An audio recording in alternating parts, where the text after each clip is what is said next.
बिस्मिल्लाहिर्रहमानिर्रहीम।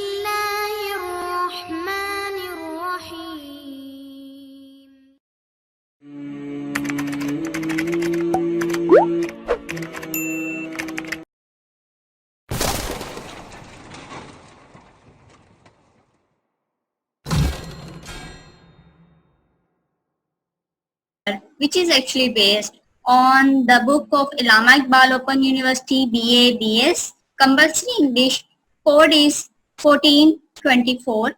इलामा Iqbal open university की जो बुक है BA, BS की इंग्लिश कंपल्सरी, जिसका कोड है 1424, उस पर बेस करता है हमारा लेक्चर। ये यूनिट नंबर 1 है। यूनिट नंबर 1 जो बेस करता है वो है what is academic writing. Basically academic writing क्या है। व्यूअर्स, लास्ट लेक्चर में मैंने आपको बताया था कि how to write an academic essay. Academic essay कैसे लिखते हैं, उसमें हमने दो जो थे कॉज एंड इफेक्ट्स और नरेशन जो है, वो दो टाइप्स ऑफ ऐसे को कवर किया था। आज हम जो ऐसे टाइप कवर करने जा रहे हैं वो कॉज एंड इफेक्ट है। अब कॉज एंड इफेक्ट ऐसे जो होता है उसमें हम लोग दो चीजें देखते हैं, रीजन क्या बनी है और उस रीजन की वजह से जो इवेंट हुआ है उस पर इफेक्ट किस टाइप के आए हैं। सो अब कॉज एंड इफेक्ट ऐसे में एक्सप्लेन, एक कॉज एंड इफेक्ट ऐसे जो होता है वो एक्सप्लेन करता है व्हाई एंड व्हाट। व्हाई क्यों हुआ और व्हाट कैसे हुआ। और नेक्स्ट चीज वो एक्सप्लेन करता है, वो करता है what happens after a loved ones death. अगर एक प्यारे की डेथ हो गई है तो उसके बाद क्या हुआ, मीन कॉज क्या बनी है इफेक्ट होने की, वो है डेथ। डेथ हुई है, जो एक इंसिडेंस है जो हैपेंड हो चुका हुआ है, तो उसकी वजह से कौन कौन से कॉन्सिक्वेंसेस हैं, ये कौन सी सूरत हाल पैदा हुई है, तो उसके बारे में हम जो है वो कॉज एंड इफेक्ट में देखते हैं। The cause and effect essay explain why और हाउ।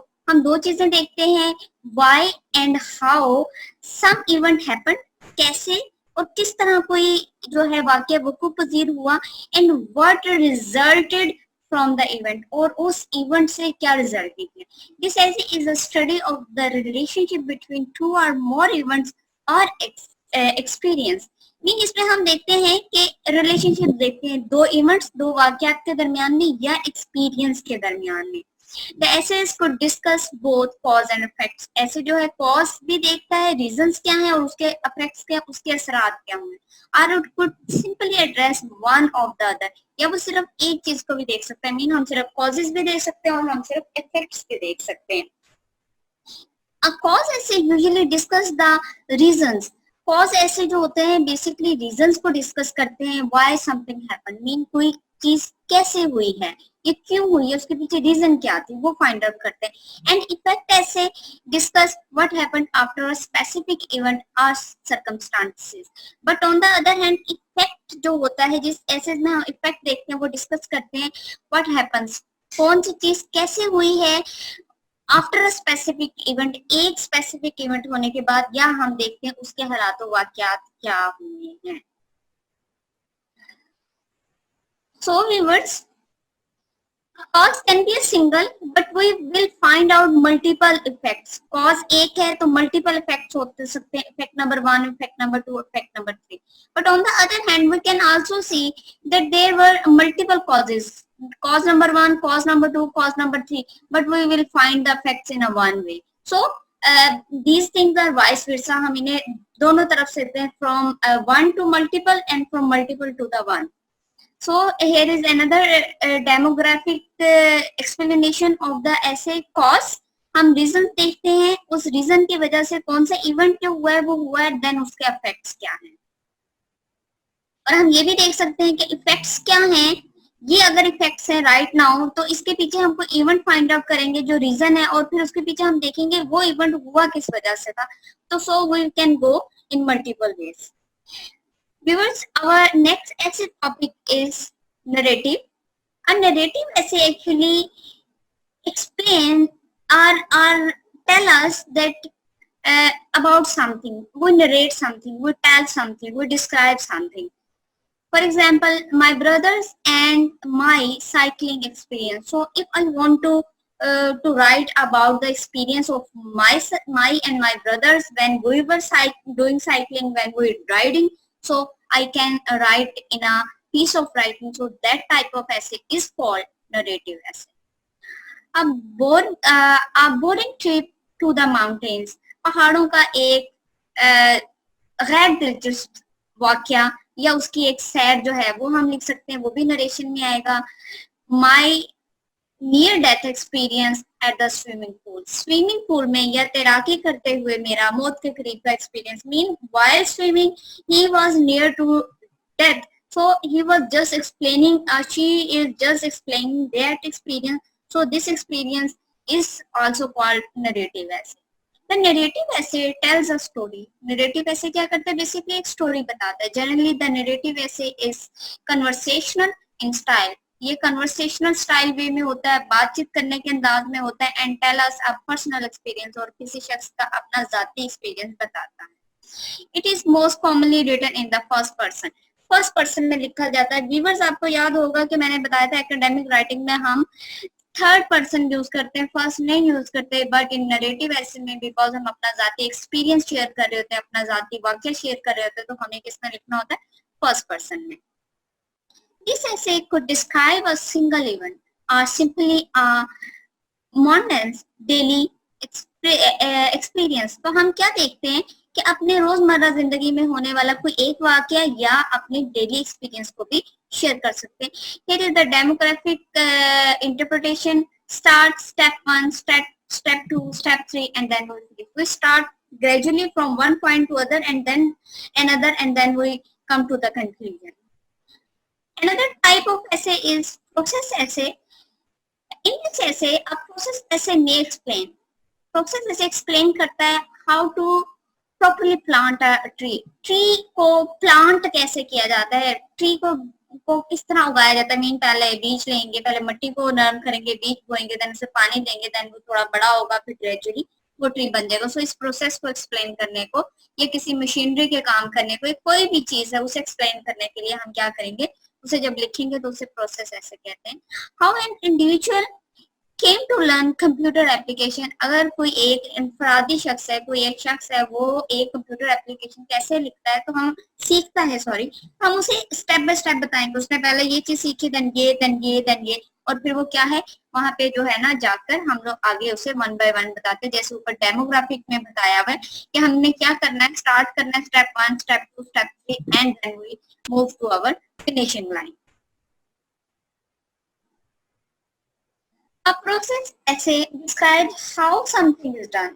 प्रोसेस ऐसे बताता है क्या है कि कोई चीज कैसे होती है. It generally explains actions that should be performed in a serial or in step. Mean कि क्या बताता है, किसी सीरियल में बताया जाता है या किसी मल्टीपल स्टेप्स में एक्सप्लेन किया जाता है. It can explain in detail how to accomplish a specific type task. ये हमें बताता है कि एक खास किस्म का जो काम है वो किस तरह मुकम्मल किया जाता है. द ऐसे could be in the form of step by step instruction. ये जो ऐसे होता है स्टेप बाय स्टेप इंस्ट्रक्शन में हो सकता है, इंस्ट्रक्शंस दी जाती हैं उसमें स्टेप बाय स्टेप, और इन अ स्टोरी फॉर्म या स्टोरी फॉर्म में बताया जाता है विद इंस्ट्रक्शन के साथ, और explanation given along the way, ये साथ साथ एक्सप्लेनेशन दी जाती है. सो व्यूअर्स, होपफुली आपको समझ आ रही है ऐसे टाइप्स कितने हैं. आपने डिसाइड करना होता है कौन सी टॉपिक पे लिख रहे हैं तो उसका मेथड क्या होगा और वो किस कैटेगरी में आता है, देन उसके बाद आप लिखते हैं. नेक्स्ट ओवर ऐसे टाइप इज आर्गुमेंटेटिव. आर्गुमेंटेटिव ऐसे जो होते हैं वो प्रोसीजर्स हम परसुएड करते हैं किसी को या कन्विंस करते हैं टू द रीडर. मीन हमारा आर्गुमेंटेटिव ऐसे लिखने का मकसद ये होता है कि हम किसी को कन्विंस कर सके या किसी को किसी चीज की तरफ रागिब कर सके कि this thing is more better than that. So let's see, he or she could use public transportation instead of driving a personal car. Mean अगर आपने किसी को कन्विंस करना हो कि उसे जो पब्लिक ट्रांसपोर्ट है वो यूज करनी चाहिए इंस्टेड ऑफ पर्सनल कार, तो हम आर्गुमेंटेटिव वे के थ्रू हम जो है ना उसे कन्विंस कर सकते हैं, बता सकते हैं, या जिसमें हम लॉजिकली बात करते हैं, दलाइल से बात करते हैं. बेसिकली वो जो टाइप होती है ऐसे की वो आर्गुमेंटेटिव होती है. नेक्स्ट है cats are better pets than dogs. Billion जो है वो कुत्तों से बेहतर पालतू जानवर है. अगर हम इस पे किसी को बताना चाहते हैं, दिस टाइप ऑफ ऐसे इज आल्सो आर्गुमेंटेटिव ऐसे. An argumentative essay attempts to persuade the reader to the writer's point of view.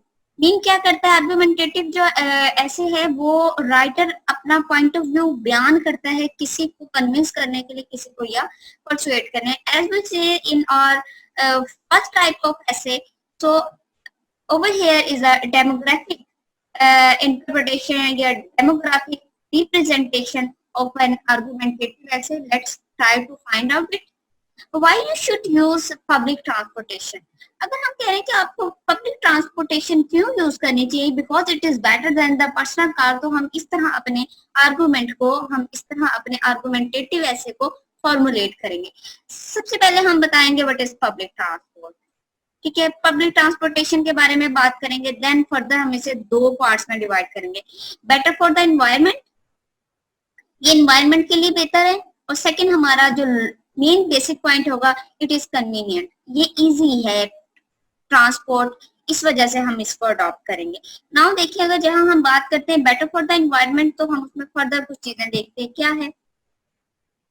Decreases traffic, traffic को डिक्रीज करता है। मीन एक बस पे या अगर एक वैन पे आप ट्रैवल करते हैं तो उसमें ज्यादा लोग ट्रैवल कर सकते हैं, but on the other hand अगर कार है तो हर शख्स अपनी अपनी कार चलाएगा, तो उससे रोड्स पे ट्रैफिक जैम का इशू होता है। सेव्स गैसलाइन, गैसलीन पेट्रोल को सेव करती है, ज्यादा लोगों को कम पेट्रोल में एक से दूसरी जगह ले जाएगी।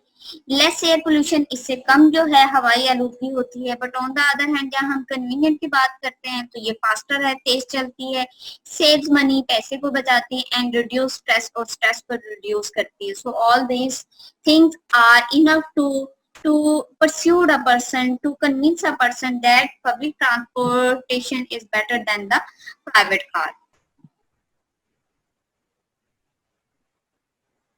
Here is another demographic explanation. We will find the topic, then we find strengths, weaknesses, meaning, goals, methods and implications. तो हम इस तरीके से किसी भी टॉपिक को डिफाइन कर सकते हैं। How Shakespeare present Othello. Othello drama है इसका शेक्सपियर का, उसने उसमें किस तरह प्लॉट को डिफाइन किया, किस तरह उसने लॉजिकली प्रूव किया है कि जो वो चीज अपनी बात करना चाह रहा है।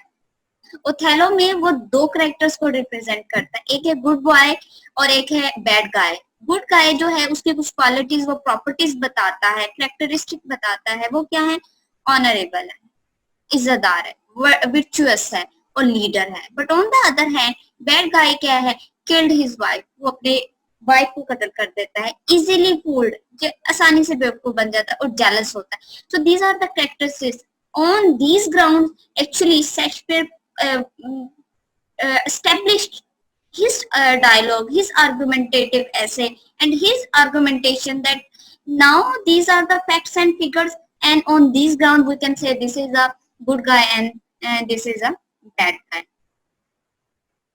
So this is today lesson. In our next lesson we definitely prepare analysis essay, and we will see that what is analysis essay is and how we can write down an analysis essay and what are the characteristic of an analysis essay. Thank you so much for joining me.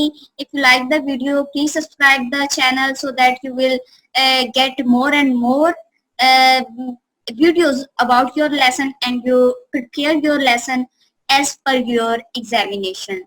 Thank you so much. One जिसका topic है asking and answering questions, उसका आज third lecture जो है वो मैं यहाँ पर आपको एक्सप्लेन करूंगी। 2 टाइप्स ऑफ क्वेश्चन ऑलरेडी हम कर चुके हैं, उसमें मैंने आपको बताया था कि किस तरह से कौन से टाइप के क्वेश्चन सॉल्व होते हैं और आपकी एक्सरसाइज को कवर करवाया था। आज व्यूवर्स हम लोग थर्ड टाइप ऑफ क्वेश्चन जो है वो कवर करने जा रहे हैं।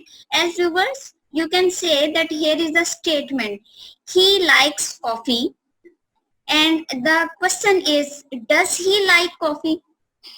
व्यूवर्स मैंने लास्ट टाइम आपको लेक्चर में कहा था कि ये जो क्वेश्चंस की टाइप है ये प्रेजेंट इंडेफिनेट और पास्ट इंडेफिनेट पे बेस करती है। तो मैंने प्रेजेंट इंडेफिनेट पे जो टेंस जो है उस पे वीडियो बनाई थी, वो भी अपलोड कर चुकी हूँ। इसी तरह सिंपल पास्ट टेंस या पास्ट इंडेफिनेट उस पे भी मैंने आपको बताई थी वीडियो बना के अपलोड करती थी। दोनों वीडियो के जो लिंक्स हैं वो मैं इस वीडियो के डिस्क्रिप्शन में मैं ऐड कर दूंगी, ताकि अगर आपको ये समझ नहीं आते तो प्लीज आपने पहले प्रेजेंट इंडेफिनिट या सिंपल प्रेजेंट और सिंपल पास्ट टेंस को अच्छी तरह करना है। जब आपको वो आ जाएगा कि बेसिकली प्रेजेंट और पास्ट में डिफरेंस क्या और उसे हम किस तरह बनाते हैं, देन आपको ये जो क्वेश्चन टाइप नंबर 3 है ये इजीली आपको समझ आ जाएगी और आप इसे अच्छी तरीके से कर लेंगे।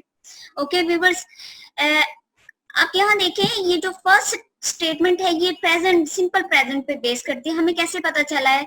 हम देख रहे हैं कि यहाँ लाइक फर्स्ट फॉर्म यूज हो रही है और लाइक के साथ एस का इजाफा हुआ है।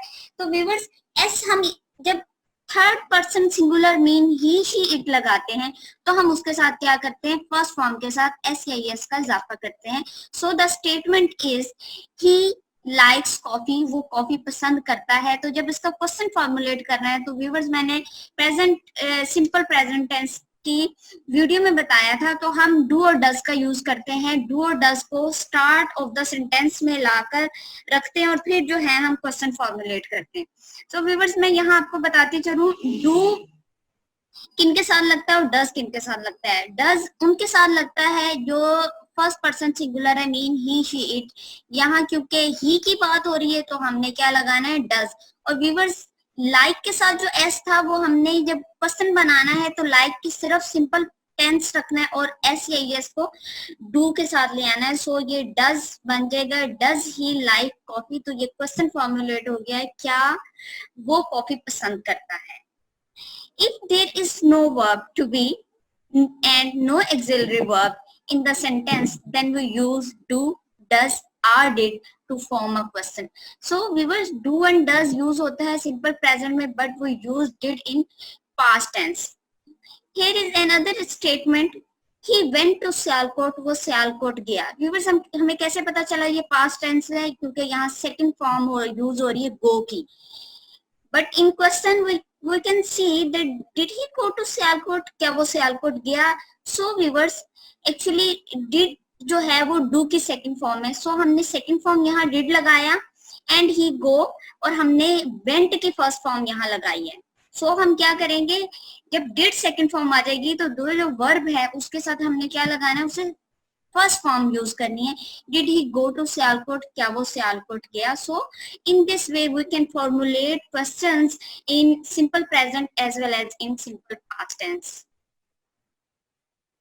Here is another statement, need a car, उन्हें एक कार की जरूरत है। सो ये प्रेजेंट का है। सो हमने कैसे पता चला? दे के साथ हमने फर्स्ट फॉर्म लगाई है, एस ई एस का इजाफा नहीं किया क्योंकि ये थर्ड पर्सन सिंगुलर नहीं है बल्कि ये थर्ड पर्सन प्लूरल है। सो इसका क्वेश्चन बनाएंगे, डू दे नीड अ क्या कार, क्या उन्हें कार की जरूरत है? व्यूअर्स आपने एंड पे क्वेश्चन मार्क डालना है, यहाँ पर फुल स्टॉप है। बट यू नो मैंने लास्ट लेक्चर में भी बताया था, when you are formulating a question then you have to put a question mark at the end of the sentence. Exercise number 5, from questions form question from the following statements are answers. Question है यहाँ पे, does he come from Peshawar, क्या वो पेशावर से आई है? सो आपका answer है she comes from Peshawar, वो पेशावर से आई है। तो आपने इसे क्या करके क्वेश्चन में आपने इसे फॉर्मुलेट करना है। So the answer is I enjoyed that film. So the verb enjoyed shows that it's a past tense. So past में हम क्या यूज करते हैं व्यूअर्स? did। तो हम क्या लगाएंगे? did, फिर हम सब्जेक्ट लगाएंगे जो कि आई है और enjoy की फर्स्ट फॉर्म लगाएंगे, enjoyed की first form enjoy। did I enjoy that film? So क्या बना students? did I enjoy that film। Next answer है,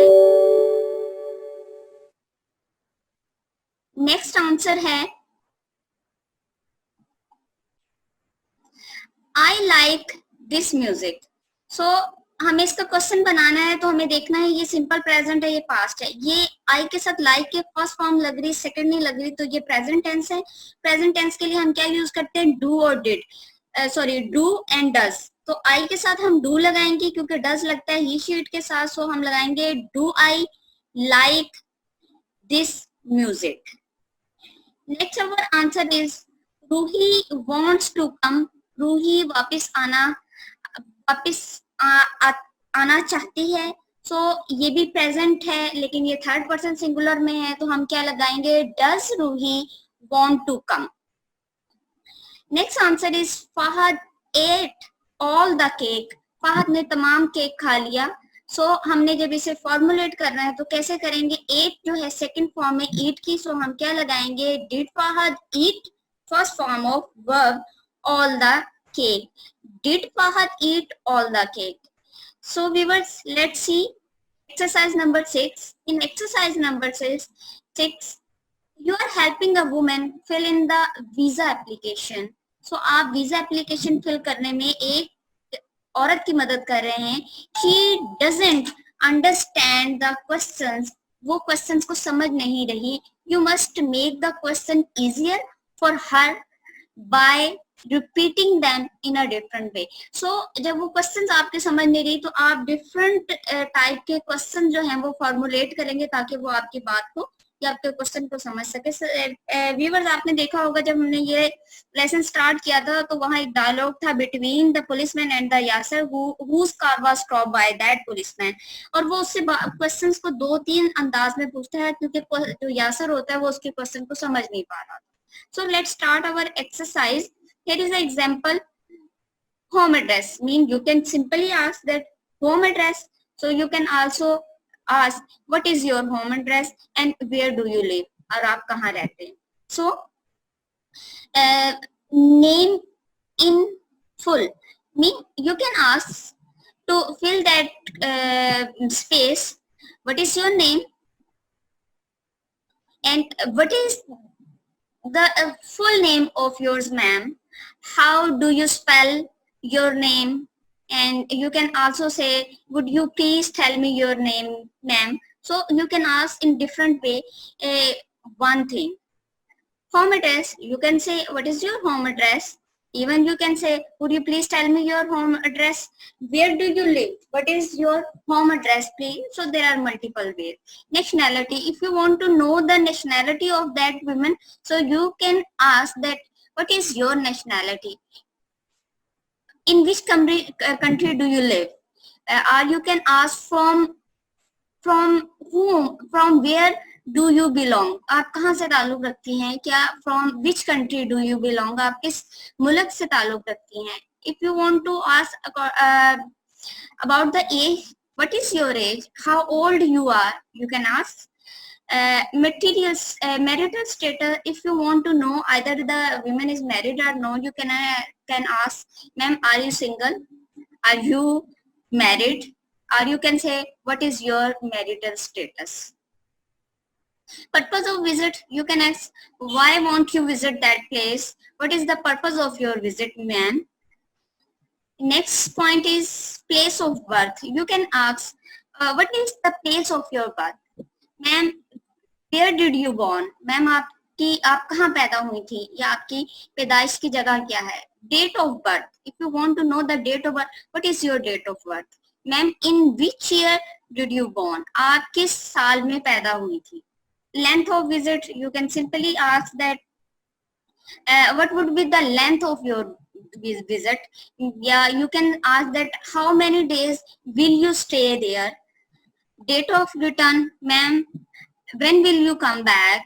What would be the returning date of your visit? So you can formulate in many ways, but viewers, you have to practice. आपको practice करनी होगी. आप अपनी notebook के ऊपर यहाँ 2 तरह के questions formulate करके लिखेंगे. When you practice it, definitely one day you will be able to understand all these things. और आप सबसे बड़ी बात, आप पेपर बहुत अच्छी तरह टैप कर सकेंगे. Question type number 4 statement is, she has 3 brothers. उसके 3 भाई हैं. Does she have any brother? क्या वो भाई रखती है? क्या उसके कोई भाई हैं? So you can formulate the question as well in this form. Next statement is, she has got 3 brothers. उसके 3 भाई हैं. क्या वो 3 भाई रखती है? क्वेश्चन इसका फॉर्मुलेट कर सकते हैं. Has she got any brother? हमने has को क्या है सेंटेंस के स्टार्ट में ले आए और हमने फॉर्मुलेट किया है क्वेश्चन को. So viewers, In the first sentence, she has 3 brothers. Has isn't an auxiliary verb. It is the main verb of the sentence. Has जो है वो क्या auxiliary verb नहीं है, helping verb नहीं है, बल्कि ये क्या है, main verb है of the sentence का. There is no auxiliary verb in the sentence. Sentence में कोई auxiliary verb नहीं है.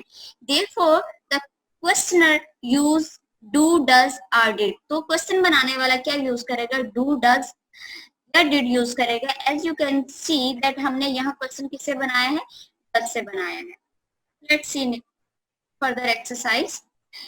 In the second sentence, she has got 3 brothers. Has is an auxiliary verb. Therefore, the subject of the sentence, she and has, can be inverted to form a question. So हम has have auxiliaries हैं, तो इनको हम question बनाने के लिए formulate करने के लिए use कर सकते हैं. Has she got 3 brothers? Has she got any brother? क्या उसके 3 भाई हैं या क्या उसके कोई भाई हैं? So the meaning of both sentences is the same. Mean words are changed, but the meaning, but the sense of the sentence is same. Exercise 7. Follow the question type 4 rule and then write question for the following answers. आपको यहाँ पर answer दिए गए हैं, आपने इनके questions को formulate करना है. So, Saeed has a good job. Saeed के पास एक अच्छी जॉब है. सो यहाँ पर ये जो हैज है ये एक्सिलरी नहीं है. सो हम इसे कैसे बनाएंगे? Does Saeed has a good job. Mister Saeed has got 2 children. सो हम क्या बनाएंगे? Does mister Saeed has got 2 children. You can see as above question formulate हुआ है डस के साथ भी और हैज गॉट है तो हैज को हम बाहर ले आएंगे. लेकिन यहाँ पर जो है वो हमने ये देखना है हैज तब आएगी तो एक्सिलरी होगा. Okay students,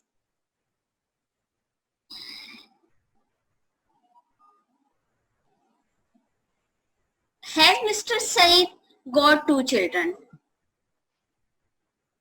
they have got a new car. उनके पास एक नई कार है. सो हम इसे कैसे बनाएंगे? Do they have a new car? We had a very large house in Karachi. हमारे पास कराची में बहुत बड़ा घर था. तो हम क्या करेंगे? had को बाई लेंगे.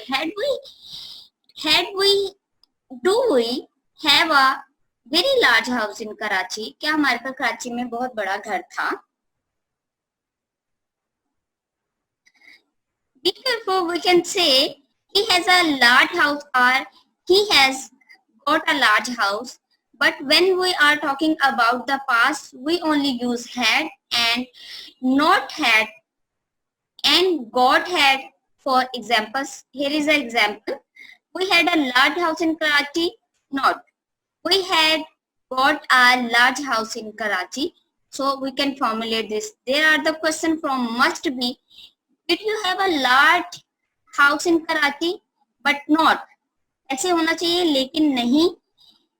He is having a big house. उसका एक बड़ा घर है. So question type number 5. Statement is here. Jamal told me about the film. Jamal ने मुझे फिल्म के बारे में बताया. Question formulate हो रहा है. Who told you about the film? किसने आपको फिल्म के बारे में बताया? So Jamal told me about the film. So you can see the who is used in the replacement of Jamal. If you ask the question, then who actually replaced with the Jamal? Who is used to ask about the subject of the sentence when the subject is human. Who हम तब use करते हैं जब subject जो होता है हमारा वो इंसान होता है. So Jamal is a human being. Exercise 8. Now follow the questions type 5 rule and form question from the following statements.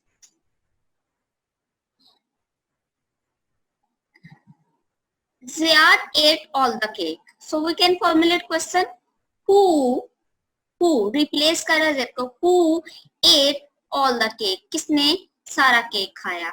Usma rang me last night. So you can ask who rang me last night. मुझे आखिरी रात किसने डाल दी? ये किसने call की? My husband repaired the car Who repaired the car? Car किसने repair की? Mr. and Mrs. Huck visited us. Who visited us? हमें किसने visit किया? So you can answer in this way. Question type number 6. Statement. The film frightened him.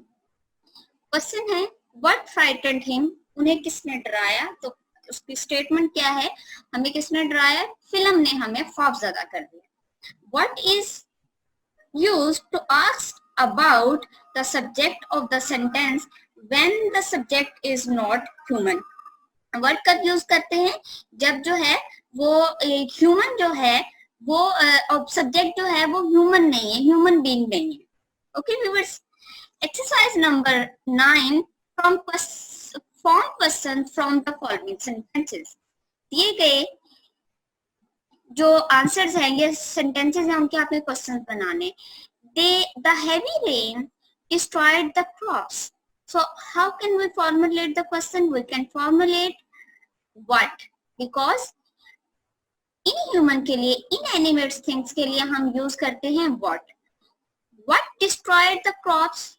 Crops को किसने तबाह किया? The heavy rain destroyed the crop. The storm woke me up. तूफान ने मुझे जगा दिया. What woke me up? मुझे किसने जगा दिया?